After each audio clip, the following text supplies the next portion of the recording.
Cela dit, le dernier conseil des ministres de l'année 2016 s'est tenu ce mercredi au palais de Kosiam.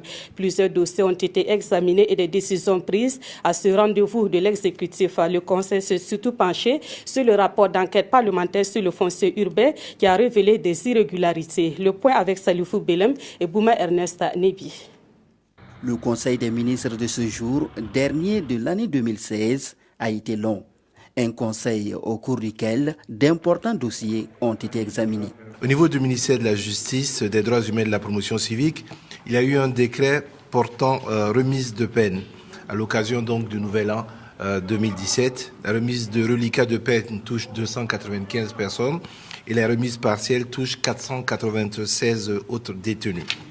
Vous savez que nous allons rentrer dans le budget programme et à ce niveau-là, un certain nombre de décrets sont nécessaires. Et les deux décrets portent notamment sur le régime juridique des ordonnateurs de l'État et des autres organismes publics, ainsi que sur le décret relatif aux modalités de contrôle des opérations financières de l'État et des organismes publics.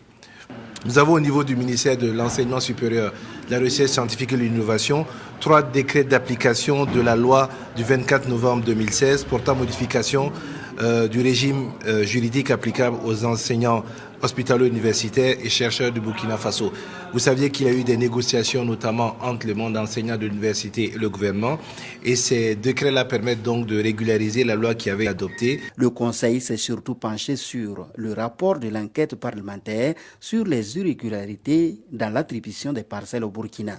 Le Conseil a donc décidé le retrait des zones de terrain illégalement occupées par la société Satmo dans la zone de Ouaga 2000, par la société Sokojib dans la zone de Yagma et les terrains également illégalement occupés par la société Sokojib dans la zone de Nyoko 2. Sur la question, selon les décisions du Conseil des ministres, les acteurs impliqués seront poursuivis conformément à la loi.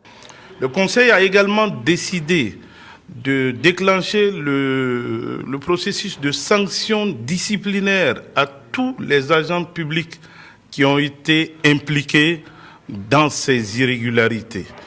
Le ministre de la Justice a transmis aux procureurs généraux pour poursuite éventuelle le rapport de la commission d'enquête parlementaire.